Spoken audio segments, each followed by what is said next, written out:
Chromosomes. Little strands of nucleic acids and proteins are the fundamental genetic instructions that tell us who we are at birth. Most people are born with 46 chromosomes, but each year in the United States, about 6,000 people are born with an extra chromosome, making them a person with Down syndrome.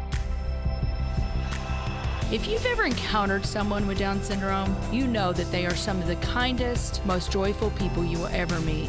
They truly have something extra. My name is Lisa Nichols, and I have spent the last 24 years as both the CEO of Technology Partners and as the mother to Allie. Allie has something extra in every sense of the word. I have been blessed to be by her side as she impacts everyone she meets. Through these two important roles as CEO and mother to Allie, I have witnessed countless life lessons that have fundamentally changed the way I look at the world. While you may not have an extra chromosome, every leader has something extra that defines who you are. Join me as I explore the something extra in leaders from all walks of life and discover how that difference in each of them has made a difference in their companies, their families, their communities, and in themselves.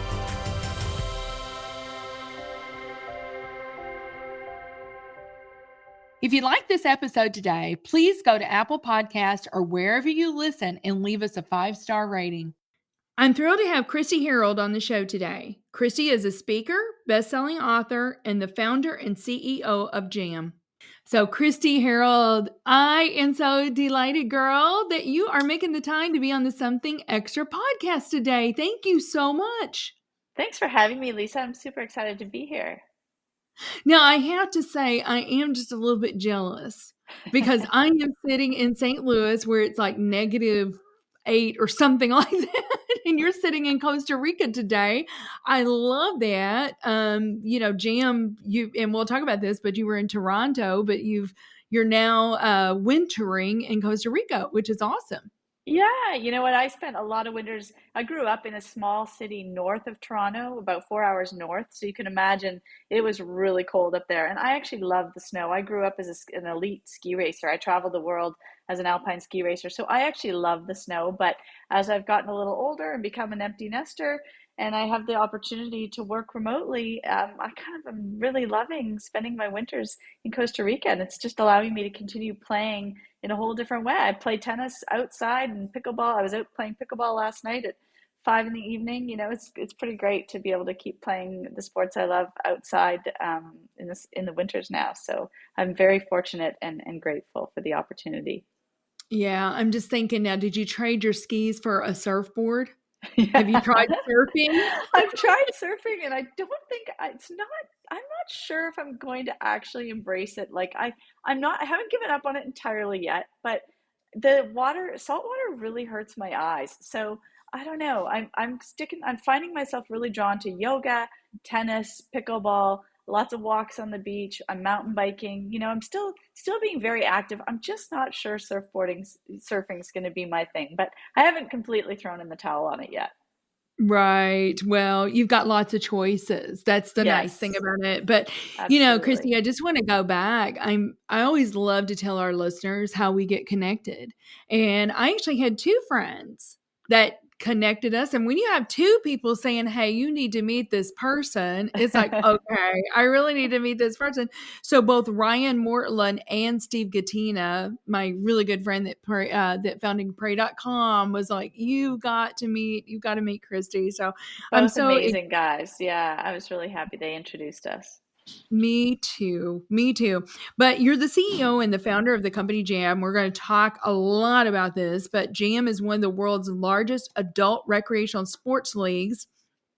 Provides as well as you're helping corporate culture, and we'll talk about that as well, thrive through the power of play. You're also a keynote speaker, and I know, we just talked about that, and you are going back to Toronto next week, I think, for Yeah. a speaking engagement. And you're the author of It Pays to Play, How Play Improves Business Culture. And I cannot wait to dig into all of this, but take me back to the beginning in growing up, because I think your love for even what you're doing today started at an early age. And then certainly that entrepreneurial spirit, I believe, started as well. I think your dad was a huge inspiration for you, Kristi. So Yes, take me back.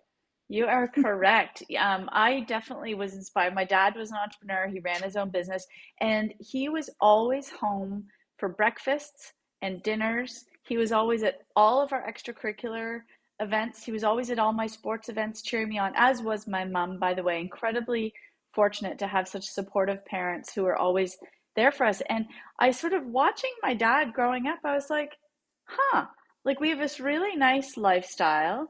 He works hard at his business, but he has full control over his time. And I thought, I want that. I want to be able to have a life where if I want to go on a field trip with my child or go cheer them on at a volleyball game or a soccer game, I can do that. And so that was sort of early days, definitely my inspiration. And around the family dinner table, we had to work for anything we wanted in our lives. Like we grew up pretty well to do in the town I grew up in.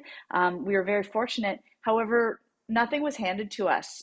We had to work for what we wanted. And so, I remember very clearly one time my brother saying to my parents that he needed a new pair of running shoes. And my dad said, well, that's interesting because I haven't really seen you running lately. How about you go for 10 runs over the next month? And when I see that you actually are doing that, then we can talk about buying you a new pair of running shoes. We sort of had to put our money where our mouth was a little bit, and or work, save money. Often we'd ask for things, and we'd be told that sure they would be happy to pay for half of that, and how are we going to come up with the other half? And so we were always sort of inspired to work for what we wanted, and I'm really grateful for those lessons early on. Yeah, great parenting lessons there, Mm-hmm. Kristi. Mm-hmm. Really, because sometimes, it's easy just to give, Mm-hmm. right? But your dad was teaching you an even more important lesson, which I really love. But you did grow up, I think you played just about every sport known to man. I Kristi, did. I you played played, a lot. Started off, I was the yes. only girl in an all boys soccer league for 2 years because there were no girls soccer leagues or even mixed gender soccer leagues when I was a little kid in Sudbury. So my mom signed me up, and she signed up Chris. I had short hair, and no one knew I was a boy until the end of season banquet. I show up at the banquet. She made me wear a dress to the banquet, and I was horrified that she made me wear this dress. And I show up at the banquet, and all the boys on my team are like, "Wait, Chris, why are you wearing a dress?" And I was like, "Well, because I'm a girl." And so I ended up playing a couple seasons, and that began my love of sports. And I played, team sports all through high school, and I was a ski racer. And then I went to university, and I was on the ski team and the rowing team in university. And then when I moved to Toronto, I didn't know a lot of people in the big city, and I was like, well, how am I going to make friends? And I looked into, are there recreational sports leagues maybe that I could be playing to meet people. And I'd heard about such a thing in Chicago and San Francisco, but nothing like that existed in Toronto. The only leagues in Toronto were really competitive, like competitive women's soccer leagues. But I was an average soccer player. So that's when, back in 1996, I decided I would start my own league as a way to sort of help with my own problem, and also help with this idea that I knew I wanted to run my own business. So that's how it all began in 1996, and played a lot of different sports over the years: ultimate frisbee and tennis, and now pickleball, and so lots of flag football. I just love all sorts of different sports, and it's really fun to be able to. 28 years now, I've been running these adult rec sports leagues, helping people connect through play. They're making their best friends. They're meeting significant others. The hundreds of marriages, thousands of babies have been born because of the work we do. It's something I never really thought about when I set out, but the connections and relationships that form when people play together, it's really powerful. The mental health benefit. I mean, I've had people, 4 different people get our logo tattooed on their body because of the life-changing experience our leagues have been to them. I had an email received from a woman a number of years ago who she said, I want to thank you for the work you're doing. Your leagues saved my life. And she explained that she'd been very depressed and lonely in the big city. And, when she joined our leagues, it was like this change where she made all these friends. And so it's been a really positive, powerful, it's not been without its challenges, as you can imagine. And the pandemic Yes. was really challenging and forced a pivot for us. But, it's been very positive and rewarding. So I'm very grateful for having, the work we do, and having an incredible team to work with that's helped. We've, impacted millions of lives over the last 28 years. So it feels pretty great. That's so wonderful. Well, there's so much packed in there. There's so much packed into everything you just said, Kristi. But I do know that you grew up with a couple of brothers. I did. Yeah. Still And Cameron, two older two older brothers. brothers. Do Yeah. you think that's where your love for sports? I mean, did you play with them? Did your parents play sports? I mean, where do you think that originated from? Yeah, my parents were both pretty sporty. My mom played tennis. She was a cheerleader in high school. My dad played hockey. He was a quarterback on the football team in his high school years, and he played football at university.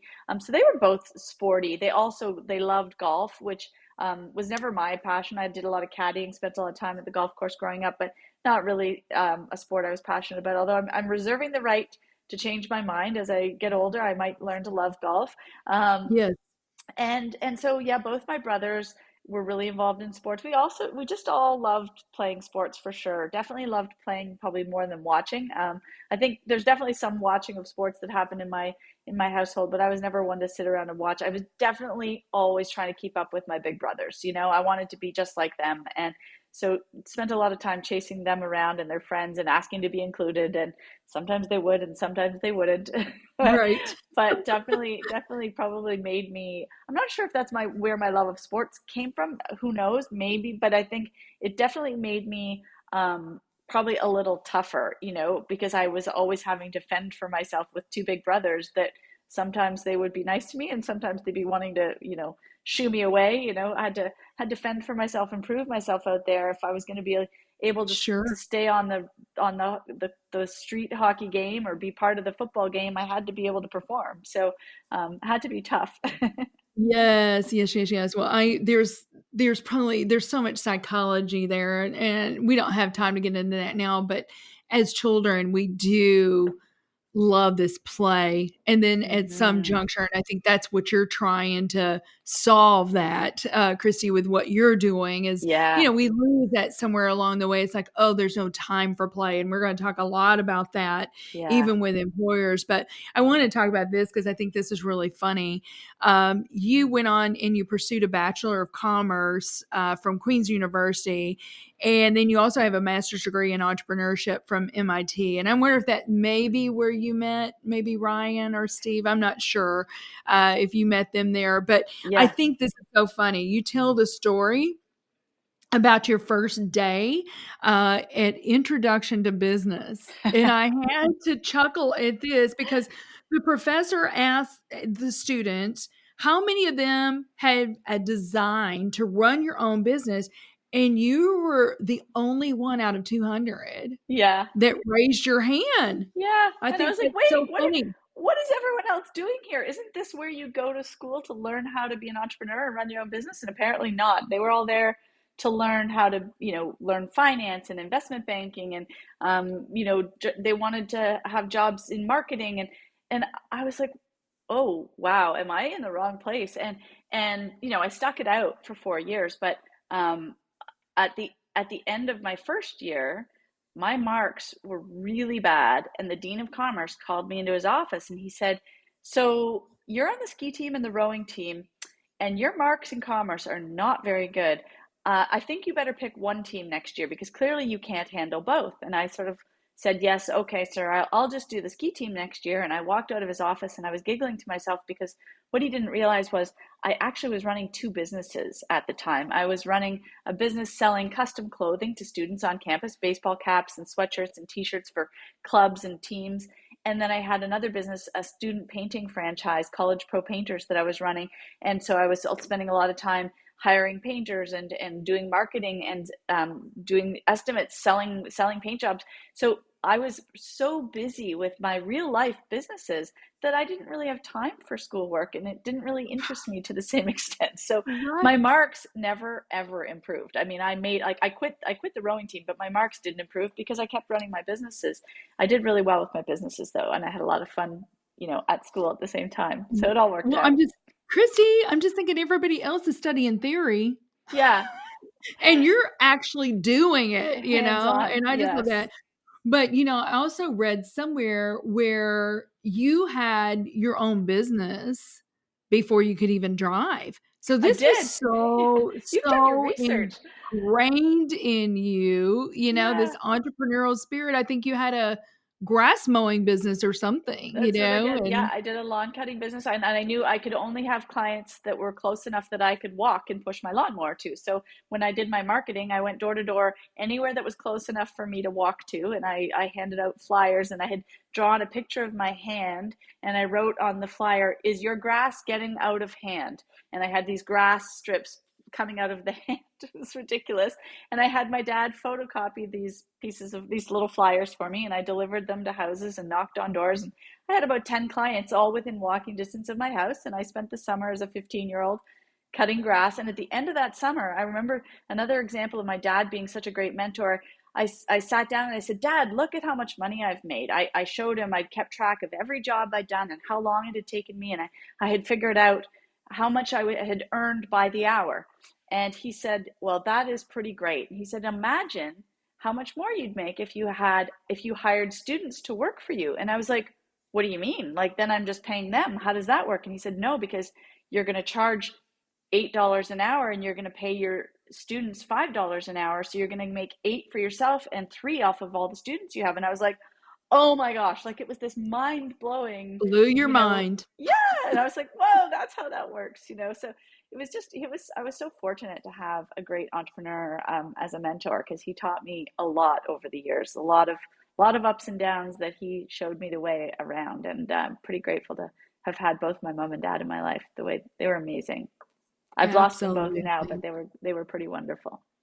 Oh, well, we could talk about that. I've lost both of mine too, but my dad was also an entrepreneur, had his own business, and I watched that, as a little girl, and And you learn lots from of that, hard right? work.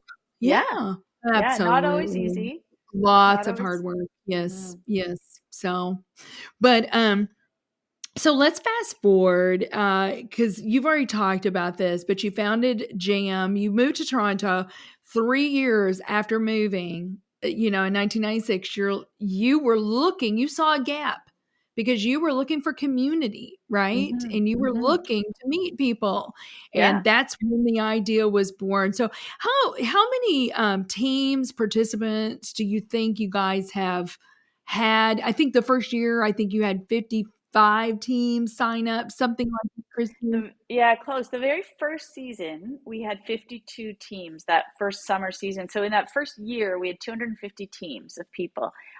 This year, or pre-pandemic, we were about 11,000 teams every year by 2019. We got stopped completely for about 18 months, but we're back now. We're actually bigger than we've ever been now. So we probably, right now, we're probably in the 150,000 to 200,000 people playing every year with us.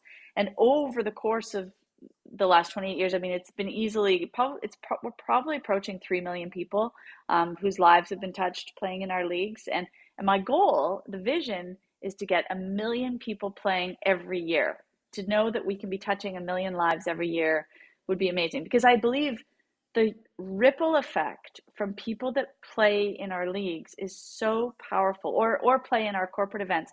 When people take a little time to play and have some laughs, it makes them happier as a human. And when you're a happier individual, you're going to be a better employee. You're going to be a better, happier husband or happier wife, happier significant other, happier grandchild, happier, what, sister, brother, roommate, whatever. You're just going to be a happier, better person.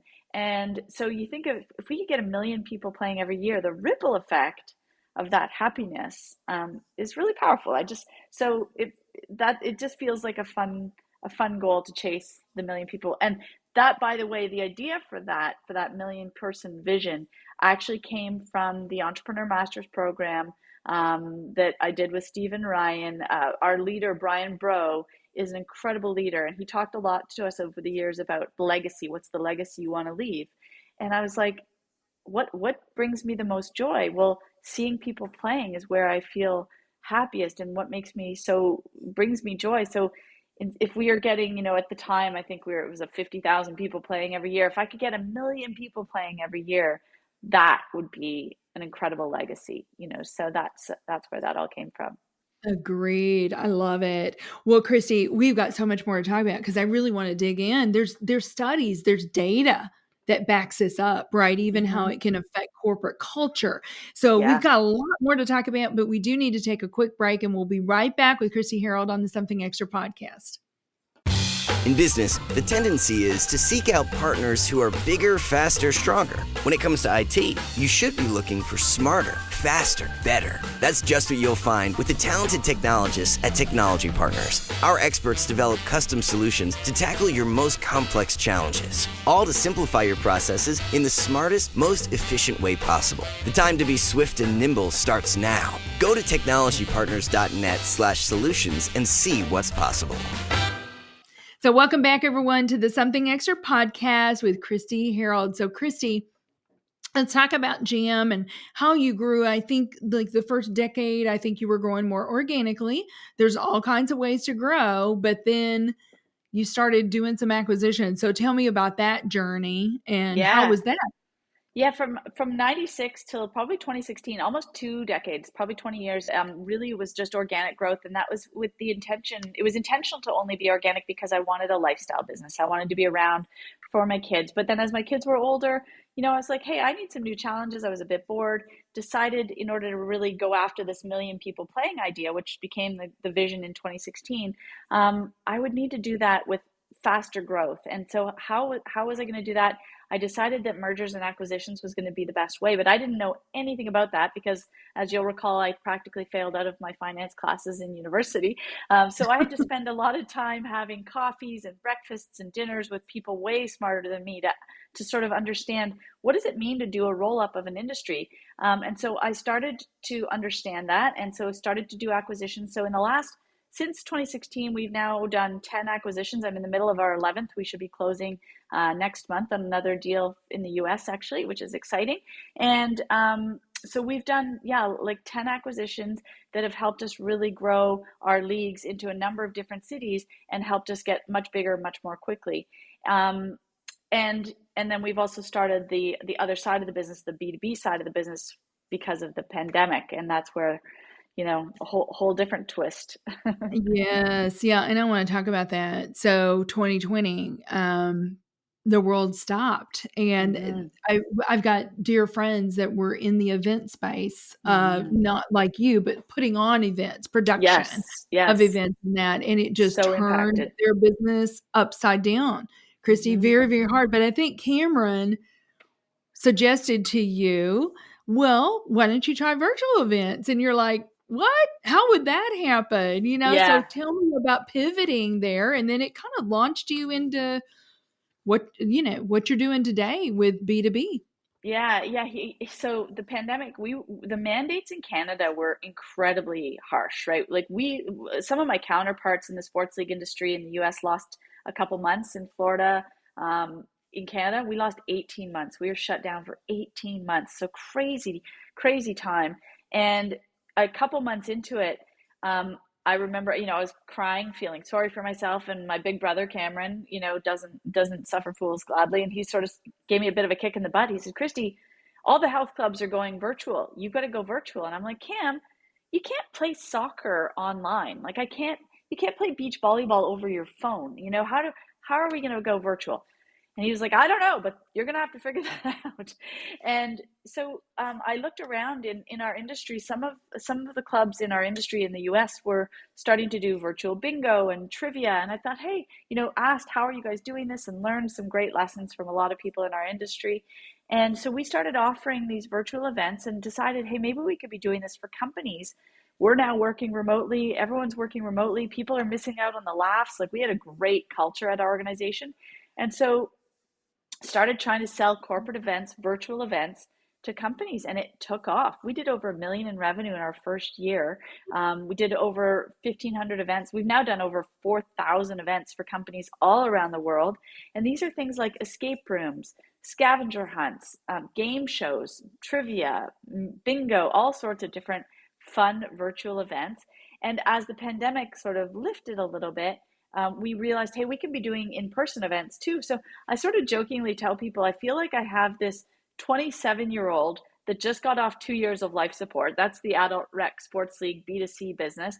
And then I have this 2.5, 3-year-old toddler that keeps changing its mind about what it wants to be. It started off as virtual events, and now it's virtual and hybrid and in-person events. And now with the launch of the book as well, we're doing culture consulting. We're coaching organizations on showing them it's not just about stopping what you're doing to play. It's actually about playing and integrating play and fun into your day-to-day, because there are studies that show when we have fun with the work we're doing, the return on investment is incredibly powerful. So, it's become this really interesting opportunity to sort of branch into the B2B world as well now. Yeah, it's so cool. So cool. Well, here's what you say. This is something you wrote. Great company culture is powered by human relationships, teams of people working together to bring key pillars to life. So what have you seen? It's not just, I don't want to put words in your mouth, Kristi, but what have you seen as you're working with these companies? How have you seen what you guys bring to the table in the idea of play and playing together, not just working together? You know what? And I was thinking, and I was thinking this before I read this, but I did read where you had this somewhere. But the thought that came in my mind is that old Shining movie. A long time ago, Kristi, where it says, Yeah. all work and no play makes Jack a dull boy. Yeah. Yeah. And what have you seen, like benefit wise? Yeah. Well, so great question. So the idea of having core pillars around culture. I mean, people talk a lot about having mission, vision, purpose, and values, right? And those, I would agree with, are absolutely critical. I mean, my brother Cameron wrote the book Vivid Vision, and it's so important to have a vision so your team knows where you want to go, and to have values so you can hire and fire around your values, and you can make decisions based on your values, and a mission and purpose, and so people can really get behind. However, having all of those things written down on your website, on the wall at your office, those fantastic. But if you don't have a connected, cohesive team of people bringing those pillars to life, who cares if you have them written on your wall? If your people are quitting, if your people don't trust each other and they can't collaborate with each other, if your people aren't engaged with the work they're doing, does it really matter that you have all that written on the wall? No. You need a connected, cohesive team of people bringing them to life. And what better way to connect your team and get them collaborating? You need people to understand each other as humans and to like each other, right? And so the best way to do that, have a little fun together, have some laughs together, play together. So that's where, the studies have shown that when companies where over 60% of employees report having a close friend at work are proven to be 12% more profitable. Because those employees, when they say they have a close friend at work, they're far less likely to be looking for another job. They're far more likely to be recommending your organization as a great place to work. They're far more engaged with the work they're doing, because you think about, if you have a friend at work and you can see that your friend is maybe struggling, and you're like, hey, I'm done my work right now. You look overloaded. Can I help you with that? Can I take that off? That's teamwork, right? Whereas if you don't really care about the people you work with, you're going to be like, I'm going to get my work done and I'm checking out. Like, you're not engaged with helping out your team. And so the organization's less productive. I mean, I could go on for days with the studies and the proof that's out there that show when we have a fun workplace culture, a playful workplace culture, your teams are more trusting, they're more collaborative, they're more helping, they're more engaged. And retention is another one. Like I talk about in my book, I talk about 2 examples of employees who left after the pandemic, during the pandemic, and have since come back. It's Sandeep and Taylor. And guess what? Indeed. It's actually now 3 people. Yeah. And it was originally Sandeep and Taylor. Tony just came back about 3 months ago. We've had 3 employees just since 2020 leave and come back because they left for sort of career opportunity, more money. They came back for culture, for friends at work. They love the team of people we work with. They love the work we're doing. So they're more engaged, and it's just a fun place to work, right? And so any organization can work at making whatever work you're doing, it can be made fun. The culture can be fun, and you can encourage the fostering of friendships within your organizations. There's some really easy ways to do that, and the payoff is powerful. Yeah, I'm so glad. I'm so glad that you mentioned Sandeep, because I had read about him, and Uh-huh. I love that he came back. But I'm looking here, Kristi, on page 50. And we talk about workforce engagement. Really, this may or may not be shocking to people, but this pie chart that you have here Mm-hmm. is 51% of people are disengaged. Only 36% are, really engaged. But then 13% are actively disengaged, which basically means they're trying to, they're They're on trying a to, revolt. Yeah. they're on a I revolt. They're trying to hurt the business at that point, Yes. I right? share this statistic in my keynote, and I basically tell people, imagine your organization as a boat with like everyone's rowing the boat. And if you've got 100 people in your boat rowing the boat, 36 of them are at the front of the boat rowing towards your goals and your vision. 64 are in the back of the boat. 51 are sort of sitting along for the ride. They're disengaged. They got their hands behind their head. They're just along for the cruise. But you've got 13 people in the back of your boat actively pushing the opposite direction, fighting against those 36 at the front. So it's so demoralizing, and it's so lacking in productivity if your culture, if you don't have your full team really engaged with the work they're doing. And such an easy way to help get that engagement is fostering friendships and relationships and community within your organizational culture. Yeah. Well, I mean, Kristi, it's working, and I don't want to embarrass you, because I know you would not just say all of this, but listen, congratulations. I'm so proud of you. You've won so many awards. So other people are recognizing it too. Canada's Most Admired Corporate Culture, Emerging Award in 2022, Canada's Most Powerful Woman, Top 100 in 2020, RBC's Woman of Influence, that was 2020, Sports Social Industry. So, I mean, the awards just go Great Places to Work, Canadian Award in 2019. And then Thank Governor's you. General's Diamond Jubilee Award. I mean, you have won so many awards, so other people are recognizing the work that you're doing. And so I just want Which, to by the say way, this is thank you. that all of those are totally a team effort. Those are not just me, right? Like I could never Absolutely. have gotten those without an amazing team helping. My team makes me look good. Let's be honest. I say the same thing. None of us Uh-huh. do anything alone, right? Yeah, But it's all of us doing our part and knowing what absolutely. our strengths are, and your strengths are different than my strengths, and we're doing our part, and Yeah. that's why it all works. That's why the gears all work together there. But your book, I would love for our listeners to go get your book. Again, It Pays to Play: How Play Improves Business Culture. You've got great praise for this book, and I was looking. It's funny, Kristi, because Kara Golden is one She's of awesome. your Yeah, testimonials, and she was a Something Extra guest. I'll never awesome. forget hearing her speak, and I really was not familiar with Hint. At the look, Is oh my gosh, take a it's my picture of favorite. that. I love hint water. Yes, it's so Raspberry good. water. I love raspberry. I love the peach. I love the blackberry. But anyway, Wait, I really was. will you hold that up so I can get a picture with Yes, you and the book? I want to take a picture with you yes. and the book at the Oh, let same me do time. the I'm gonna book. send that. I'll send that to Kara. She's the best. I We'll love do her. this real quick. Yeah, yeah, There yeah. we go. That's perfect. Okay, hold on. I'm gonna capture that. That's awesome. Yeah. So, but I really had never tried it before. And I heard Kara speak, and I'm like, you right It's there awesome, when she's right? speaking, I ordered it. And Yeah. now our whole family is big, hint water people.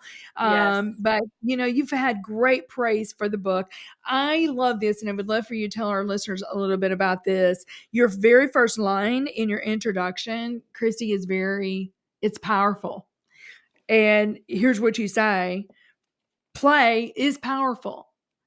It has stopped wars in its tracks. And you've got a Yeah. couple of different examples there, one Yeah. being the Olympic truce and then the Christmas truce. So tell just real quickly our listeners about how The Christmas play truce. stopped wars. Yeah, Yes.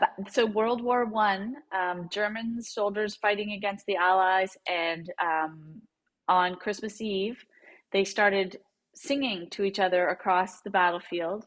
And at the early morning dawn, the German soldiers got up out of their trenches and they crossed the battlefield. And at first, the Allies thought it was a trick, and then they realized they were unarmed.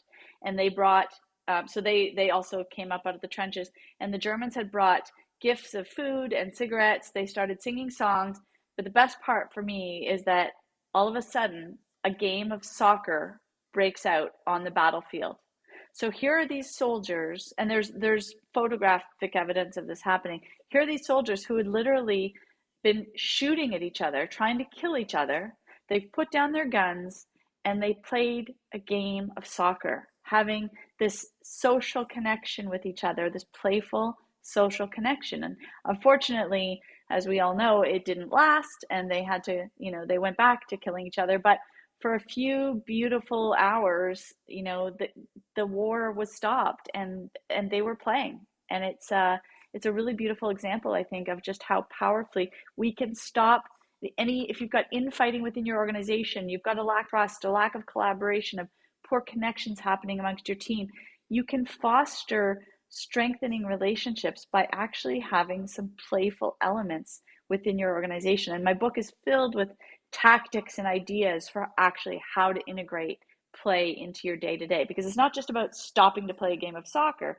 It's about how you run your meetings. Do you have some playful connections at the beginning of the meeting every day, or do you have some playful recognition happening day in and day out? We have a shout out channel at Jam where every day you're seeing great things happening, at people shouting out, and it's playful and done in a fun little way. And so just there's so many ways of integrating play, and the book has loads of ideas that will hopefully help your listeners find ways to do so. Yeah, go buy the book, listeners, and their appendix. I think it's Appendix A. Here are the appendix. I mean, tons of ideas. Running groups, health challenges, training for an event together, doing an improv class, book clubs, group yoga. Company choir, play music together. Yeah, tons of options. Yeah. Have a sports team. Like every city in North America has adult rec sports leagues. So sign up your organization, have a few different sports teams, a kickball team, a volleyball team. There's just no shortage of ways to play. Right. It's so important.